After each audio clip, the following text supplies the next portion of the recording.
और अब इधर गोकू डीमन किंग से बोलता है कि तुम डीमंस ने यहाँ पे बिन कोई रीजन के अटैक क्यों किया, तुम्हें क्या चाहिए हमसे। जिस पर डीमन किंग बोलता है कि हमारे रिश्ते तुम अर्थलिंग के लोगों से भी ज्यादा पावरफुल बींग्स है, उन्होंने हमें यहाँ पे भेजा है और वो आएंगे जब तुम सब मर जाओगे। जिस पर गोकू बोलता है कि क्या वो हमसे भी ज्यादा ताकतवर है। जिस पर डीमन बोलता है कि इसके आगे हम तुम्हें कुछ नहीं बताएंगे क्योंकि तुम लोग बहुत ज्यादा कमजोर हो ये सुनने के लिए। जिस पर गोकू बोलता है कि अब तुम मुझे सब कुछ बताओगे और तुरंत से गोकू पावर अप करता है और फिर दोनों बहुत तेजी से एक दूसरे से फाइट कर रहे होते हैं और इनके अटैक्स बहुत ज्यादा हेवीली होते हैं जिसके से हर तरफ ब्लास्ट हो रहा होता है। और अब गोकू मनी मन सोचता है कि ये बींग तो मेरे से भी बहुत ज्यादा पावरफुल है, तो मुझे कोई स्ट्रेटेजी बनानी पड़ेगी इसको हराने के लिए। और फिर तुरंत से गोकू कामे में चार्ज करता है डीमन की तरफ, पर वो डीमन उस अटैक को डॉज करके गोकू के पास आके उसे एक जोरदार अटैक करता है जिसके इम्पैक्ट से गोकू बहुत ज्यादा दूर जाके गिरता है। और अब डीमन लगातार गोकू पर बहुत सारे की अटैक्स करता है जिसको कि गोकू बड़े मुश्किल से रोक रहा होता है। और अब गोकू अपने ओमनी फॉर्म में भी बड़ी मुश्किल से डीमन किंग के पावर्स को रोक रहा होता है। जिस पर डीमन किंग बोलता है कि अब क्या हुआ, अपने फुल पावर दिखाओ, अपने फुल पोटेंशियल से मेरे से लड़ो। और अब गोकू अटैक को रोकने की वजह से पूरी तरह से थक जाता है और उसके पैर जमीन में धंस जाते हैं। और उस अटैक को रोकने के लिए गोकू अपने सारी पावर्स लगा देता है, पर उसकी पावर्स अभी भी बहुत ज्यादा कम होती है उस अटैक को रोकने के लिए, जिसकी वजह से वो अटैक गोकू के पास जोरदार ब्लास्ट होकर फट जाती है और उस अटैक का डैमेज पूरी तरह से गोकू ले लेता है। जिस पर डीमन किंग बोलता है कि अब क्या हुआ, खड़े हो जाओ, मेरे से लड़ो। जिस पर गोकू मनी मन बोलता है कि मेरे रिब्स पूरी तरह से टूट चुके हैं। जिस पर डीमन बोलता है कि क्यों, क्या हुआ, चलो फाइट को कंटिन्यू करते हैं। और उस अटैक के डैमेज की वजह से गोकू के मुंह से पूरी तरह से ब्लड आ रहा होता है और अब डीमन किंग की पावर्स पूरी तरह से गोकू को डोमिनेट कर रही होती है। जिस पर अब गोकू बहुत ज्यादा डैमेज हो जाता है और डीमन किंग उसे बार बार खड़े होकर लड़ने के लिए बोल रहा होता है। और अब गोकू लगभग हार मान चुका होता है क्योंकि उसकी बॉडी और उसके पावर्स उसका साथ नहीं दे पा रही होती। और अब गोकू अपना एक आखिरी स्ट्रेटेजी का यूज करता है। जिस टेक्निक से उसने वेजिटा को हील किया था वही टेक्निक गोकू अपने ऊपर यूज करता है, जिसको देखकर डीमन शॉक हो जाता है और बोलता है कि क्या ये टेक्निक तो गॉड के लेवल की है, ये कैसे उसको यूज कर सकता है। और अब ये टेक्निक को यूज करने के बाद गोकू दोबारा से हील हो जाता है और फाइट करने के लिए तैयार हो जाता है। और अब दोबारा से इन दोनों के बीच रीमैच हो जाता है, जिस पर अब गोकू बोलता है कि मैं तुम्हें अब नहीं छोड़ने वाला और पावर अप करने लग जाता है। और फिर सीन शिफ्ट होता है इचिको की तरफ, जो कि पूरी तरह से थक चुका होता है सेबेस के साथ फाइट करने के दौरान। जिस पर सेबेस बोलता है कि तुम्हारे पावर्स मेरे पावर के मुकाबले कुछ नहीं है, तुम लोग बहुत कमजोर हो। जिस पर इचिको बोलता है कि हाँ, मैं अपनी लिमिट्स में आ चुका हूँ, इसलिए अब मैं अपनी लिमिट्स को तोड़ना चाहता हूँ। और अब सीधा इचिको पावर अप कर रहा होता है और ट्रांसफॉर्म हो जाता है अपने होलो फॉर्म में। और तभी वहाँ पे ट्रंक्स भी आ जाता है और इचिको से पूछता है कि इचिको, क्या तुम ठीक हो, हम दोनों मिलकर फाइट करने वाले हैं। जिस पर सेबेस बोलता है कि इससे कुछ फर्क नहीं पड़ेगा, तुम लोग कितने भी आ जाओ, तुम लोग मेरे से हारोगे ही हारोगे। जिस पर इचिको ट्रंक्स से बोलता है कि मैं होप करता हूँ कि तुम पावरफुल हो क्योंकि सामने वाला बहुत खतरनाक है। जिस पर ट्रंक्स बोलता है कि चिंता मत करो, मेरे पास ऐसे फॉर्म्स और पावर्स है जिससे कि मैं इसको आराम से हरा दूंगा। और तभी वहाँ अचानक से नाटसू भी आ जाता है। जिस पर नाटसू बोलता है कि क्या तुम्हें मदद चाहिए। जिस पर इचिको पूछता है कि तुम कौन हो। जिस पर नाटसू बोलता है कि मेरा नाम नाटसू है और मैं फेरी टेल विजार्ड से आया हूँ, चलो इसको साथ मिलकर खत्म करते हैं। जिस पर सेबेस बोलता है कि आ जाओ, जितने आ सकते हो आ जाओ। जिस पर ट्रंक्स बोलता है कि ध्यान से, जो हमारे सामने एनिमी है वो एक इवल गॉड है, इसलिए हमें बिन होल्ड बैक करे और अपने फुल पावर पे लड़ना चाहिए। जिस पर सेबेस बोलता है कि अच्छा, दिखाओ अपने फुल पावर। और अब ट्रंक्स सीधा अपने सुपर सेन फॉर्म में आ जाता है। जिस पर सेबेस बोलता है कि ये फॉर्म नहीं। फिर तुरंत से ट्रंक्स अपने सुपर सेन ब्लू फॉर्म में ट्रांसफॉर्म हो जाता है। जिस पर सेबेस अब घबरा जाता है क्योंकि ट्रंक्स की पावर अचानक से बहुत ज्यादा तेजी से बढ़ रही होती है। और अब इचिको और नाटसू दोनों के दोनों ट्रंक्स की पावर को सेंस करके शॉक हो जाते हैं। और ट्रंक्स की बढ़ते पावर को दूर से वेजिटा भी सेंस कर लेता है और बोलता है कि क्या ये ट्रंक्स है, इसने तो पावर लेवल में मुझे तक सरपास कर दिया। और अब ट्रंक्स और ज्यादा तेजी से पावर अप करने लगता है और हमें पता चलता है कि ट्रंक्स अपने फ्यूचर यूनिवर्स का गॉड ऑफ डिस्ट्रक्शन है।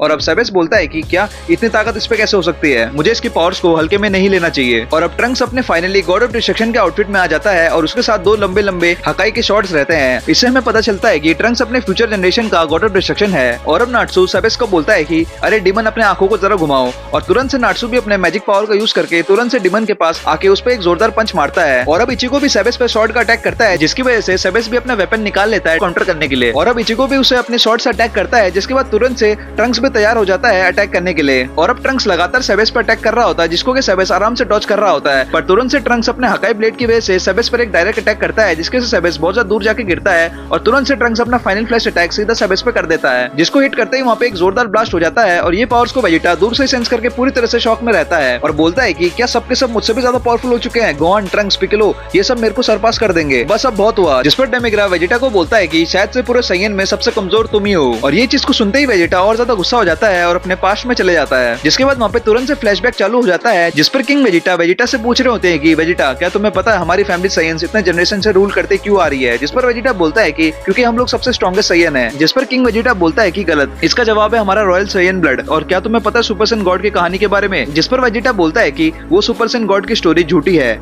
जिस पर किंग वेजिटा बोलता है कि नहीं, गलत, हम लोग सुपर सेन गॉड के जनरेशन से बिलोंग करते हैं और इसकी पावर्स हमारे बॉडी में अभी भी चलती आ रही है, जो कि हमारे generation to generation pass out होती रहती है। और फिर तुरंत से वेजिटा अपने प्रेजेंट में आ जाता है और यही सारी चीजों को लेकर वेजिटा पावर अप करने लग जाता है। और वेजिटा का पावर अप इतना पावरफुल होता है कि सारे के सारे सारे फाइटर्स इसको सेंस कर पा रहे होते हैं और लिटरली इस पावर अप से पूरी तरह से आसपास के सराउंडिंग भी ब्लास्ट हो रहे होते हैं। और अब धुएं के हटते ही हमें वेजिटा एक न्यू फॉर्म में दिखता है, जिसको देखकर Naruto, Sasuke, Piccolo, Trunks, Gohan, even Goku तक शॉक हो जाते हैं। और अब डेमिग्रा भी बोलता है कि क्या सच में इसने ये फॉर्म अचीव कैसे किया, जिस पर वेजिटा बोलता है कि मैं ट्रू इलाइट वॉरियर हूँ और सुपर सेन गॉड का डिसेंडेंट हूँ, मैंने तुम्हें खत्म करने के लिए ही ये फॉर्म को अचीव किया है। और तभी सीन शिफ्ट होता है गोकू की तरफ, जो कि डीमन किंग से फाइट कर रहा होता है। और अब दोनों के दोनों बहुत ज्यादा फास्टली मूवमेंट करके फाइट कर रहे होते हैं, पर फिर भी डीमन किंग गोकू से बहुत ज्यादा तेज होता है और बहुत ज्यादा खतरनाक डैमेज दे रहा होता है गोकू को। जिसके बाद डीमन किंग गोकू को पूरी तरह से डोमिनेट कर रहा होता है। और अब डीमन किंग गोकू से बोलता है कि तुम ना समझो, तुम्हें लगता है तुम मुझे हरा पाओगे, ये जो तुमने हीलिंग की टेक्निक यूज की है ये गॉड्स की टेक्निक है, इसके करने के बहुत सारे साइड इफेक्ट भी हैं, इससे तुम्हारा स्टेमिना पूरी तरह से खत्म हो चुका है, जिससे कि तुम ज्यादा देर तक नहीं लड़ पाओगे। जिस पर गोकू बोलता है कि नहीं, मैं इतने जल्दी तो नहीं हारूंगा। और फिर से गोकू अपना सब कुछ लगा देता है और सीधा अटैक करता है डीमन किंग की तरफ। जिसके बाद फिर भी गोकू के अटैक्स को डीमन किंग आराम से डॉज कर रहा होता है और उसको चारों तरफ से बहुत खतरनाक डैमेज दे रहा होता है। जिसके बाद गोकू सीधा नीचे जाके गिरता है और अब गोकू के लिए मुश्किलें और ज्यादा बढ़ जाती है। और फिर गोकू बोलता है कि इस समय नहीं, मैं हार नहीं मान सकता। और फिर सीन शिफ्ट होता है वेजिटा की तरफ, जिस पर नारुतो सासुके से पूछता है कि क्या तुम्हें लगता है वेजिटा उसे हरा पाएगा, जिस पर सासुके बोलता है कि हाँ, उसके पावर्स अभी बहुत ज्यादा ही खतरनाक हो चुकी है, पर मेरे को फिर भी शक है उस डीमन किंग के ऊपर, क्योंकि उसकी पावर्स को भी हमें इग्नोर नहीं करना चाहिए। और फिर अब डेमिग्रा बोलता है कि ये जान के थोड़ी हैरानी हुई कि तुमने ये फॉर्म खुद से अचीव किया है, जबकि इस फॉर्म को अचीव करने के लिए कोई गॉड चाहिए होता है। जिस पर वेजिटा बोलता है कि अच्छा, अब मुझे पता चला वो इवल गोकू ने इस फॉर्म को अचीव कैसे किया था, उसने कोई गॉड का यूज किया होगा। जिस पर वेजिटा बोलता है कि एक सच्चा वॉरियर वही होता है जो कि खुद से अपने पावर्स को अचीव करे, ना कि कोई गॉड की मदद से। और अब वो डीमन बोलता है कि उससे मेरा कोई मतलब नहीं है, मैं एक सॉर्सरर हूँ जो कि तुम्हारे ड्रीम्स और फियर को रियलिटी बना सकती है। जिस पर लूफी बोलता है कि पता नहीं क्यों मुझे थोड़ी अजीब फीलिंग आ रही है। और फिर तभी अचानक से डीमन किंग बोलता है कि behold the dark power, past, present और फ्यूचर अब कोलाइड करेगी। और फिर तुरंत से वो एक मैजिकल क्लॉक को बना देता है जो कि बहुत तेजी से घूम रहा होता है। और फिर तभी वहाँ पे अचानक से बहुत ज्यादा तेजी से आंधी आती है, जिसके बाद वो डीमन किंग बोलता है कि सारे के सारे वॉरियर्स तुरंत आ जाओ। जिसके बाद वहाँ पे हमें बहुत सारे एनिमे वर्स के पावरफुल और पॉपुलर विलन्स दिखते हैं, जैसे कि जारमा, आइजन, बोरोस और इवन काइडो भी, और उसके साथ साथ मदारा उचिया भी। और ये देखकर नारुतो, लूफी, सासुके सब के सब शॉक हो जाते हैं और बोलते हैं कि क्या ये मदारा कैसे आ गया। जिस पर मदारा नारुतो से बोलता है कि नारुतो, तुम थोड़ा बदल चुके हो और अब हमारे हीरोज के सामने और बड़ी प्रॉब्लम्स आ चुकी है, क्योंकि उनके सामने एनिमे के पावरफुल और पॉपुलर विलन्स आ चुके हैं।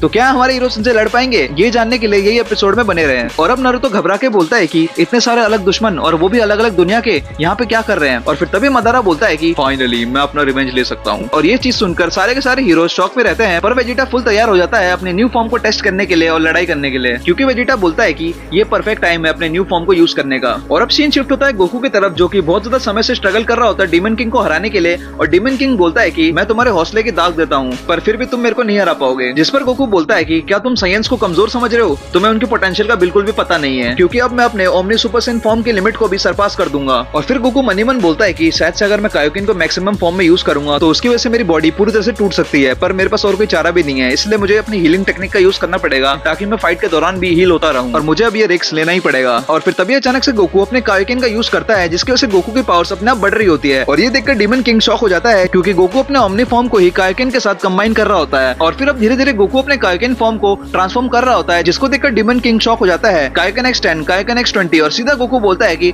कायोकिन X100। और फिर अब गोकू की पावर्स पूरी तरह से पीक पे चली जाती है, क्योंकि गोकू अब अपने कायोकिन X100 प्लस ओमनी फॉर्म को कंबाइन करके यूज कर रहा होता है, जिसके वजह से सारे के सारे साइंस उसके पावर को दोबारा से सेंस कर लेते हैं। और फिर अब इधर गोहान भी डीमन से लड़ रहा होता है, जिस पर दोनों के पंचेस और किक्स आपस में क्लैश हो रहे होते हैं, पर फिर भी गोहान डीमन को आराम से डोमिनेट कर रहा होता है। पर धीरे धीरे उस डीमन की पावर फाइट के साथ साथ ही बढ़ रही होती है। और फिर अब डीमन एक अटैक मारता है गोहान की तरफ, और जिसकी वजह से गोहान दूर जाके गिरता है। और ये देखकर डीमन बोलता है कि हा, मुझे नहीं लगा तुम मुझे हरा पाओगे। जिस पर गोहान पावर अप करके बोलता है कि ये अभी खत्म नहीं हुआ है, और तुरंत से दोनों की फाइट दोबारा से कंटिन्यू हो रही होती है। और फिर अब इधर गोकू अपने कायोकिन X100 फॉर्म में डीमन को पूरी तरह से डोमिनेट कर रहा होता है, जिसके बाद गोकू डीमन पर फास्ट मूवमेंट करके बहुत जोरदार अटैक कर रहा होता है। जिसके बाद अब डीमन गोकू के सामने कमजोर पड़ जाता है, पर गोकू भी धीरे धीरे कमजोर हो रहा होता है, जिसकी वजह से गोकू की बॉडी में धीरे धीरे साइड इफेक्ट दिख रहा होता है कायोकिन 100 का। जिसके बाद डीमन भी हार नहीं मानता और अपने पावर को पावर अप करके सीधा गोकू पर अटैक कर देता है। पर फिर भी गोकू डीमन को पूरी तरह से आराम से डोमिनेट कर रहा होता है, और फिर डीमन को एक जोरदार पंच मारता है। पर उस पंच की वजह से गोकू के कायोकिन की वजह से गोकू के अंदर की हड्डी टूट जाती है, जो कि कायोकिन को ज्यादा देर तक यूज करने की वजह से उसके साइड इफेक्ट्स थे। और ये चीज का मौका उठा के डीमन गोकू पर एक जोरदार पावर का अटैक मारता है, जिसको कि गोकू अपने दूसरे हाथ से रोक रहा होता है। और फिर तुरंत से गोकू अपने वही हीलिंग के पावर को यूज करके अपने दूसरे हाथ को भी ठीक कर देता है, जिसकी वजह से वो डीमन किंग को एक जोरदार पंच मारता है, जिसके इम्पैक्ट से डीमन किंग नीचे जाके गिरता है। और फिर अब गोकू बोलता है कि तुम बहुत ज्यादा पछताने वाले हो। और फिर गोकू अपने फुल कायोकिन का यूज करता है और बोलता है कि मेगा 100 टाइम्स काम है, हाँ मैं और चार्ज कर देता है सीधा डेमन किंग की तरफ। और ये वाला काइकिन प्लस कामे हमें बहुत ज्यादा पावरफुल होता है, जिसको कि डेमन किंग बहुत ज्यादा मुश्किल से रोक रहा होता है। और फिर तुरंत से वहाँ पे एक जोरदार ब्लास्ट होता है, जिसके बाद गोकू पावर के खत्म होने की वजह से अपने बेस फॉर्म में आ जाता है। और फिर जैसे धुआं हटता है हमें पता चलता है कि डेमन किंग को तो कुछ हुआ ही नहीं है, बल्कि उसको हल्का सा एक खरोच आया है। और ये देखकर गोकू पूरी तरह से शॉक हो जाता है, जिस पर गोकू बोलता है कि क्या ऐसा कैसे हो सकता है, इसको कुछ भी डैमेज नहीं हुआ। और फिर तुरंत से डेमन किंग अपना पावर अप करता है, और ये देखकर गोकू बोलता है कि क्या ऐसा पॉसिबल कैसे है। और अब वो डेमन अपने पावरफुल फॉर्म में पावर अप कर रहा होता है, जिसकी वजह से वहाँ पे जोरदार ब्लास्ट हो रहा होता है। और पावर अप के बाद अब डेमन अपने इवॉल्व फॉर्म में ट्रांसफॉर्म हो जाता है। और ये देखकर गोकू अपने बेस फॉर्म में शॉक रहता है, जिस पर गोकू पूछता है कि तुम कौन से मॉन्स्टर हो। और वो मॉन्स्टर बोलता है कि मैंने तुम्हारे सारे अटैक्स की पावर को अपने अंदर ऑब्जर्व कर लिया है, जिसकी वजह से मैंने तुम्हारे पावर से अपने आप को ही बूस्ट कर लिया है। जिस पर गोकू बोलता है कि क्या कैसे। और फिर अब वो डेमन बोलता है कि ये एक तरह का गॉडली टेक्निक है, जो कि सारे के सारे गॉड्स पहले ही सीख जाते हैं। इस टेक्निक का नाम है ऑब्जर्विंग टेक्निक। और फिर अब डेमन किंग अचानक से गोकू के पास आके उसे एक जोरदार नी अटैक मारता है, और फिर अब गोकू पे एक जोरदार अटैक चार्ज कर देता है, जिसकी वजह से गोकू को बहुत ज्यादा डैमेज होता है। तो गाइस अब गोकू की पावर पूरी तरह से खत्म हो चुकी है, उसकी बॉडी अब और कुछ नहीं झेल सकती। और इधर नारुतो, सासुके और वेजिटा के सामने भी बहुत खतरनाक पावरफुल विलन्स आ जाते हैं, जिनको कि रोकना थोड़ा नहीं बहुत ज्यादा मुश्किल है। तो हमारे हीरोज इनको कैसे हराएंगे, ये जानने के लिए अगले एपिसोड के लिए वेट करें। और लाइक, सब्सक्राइब, शेयर, कमेंट जरूर करना। मैं मिलता हूँ आपको अगले एपिसोड में, तब तक के लिए bye bye, stay tuned, peace out.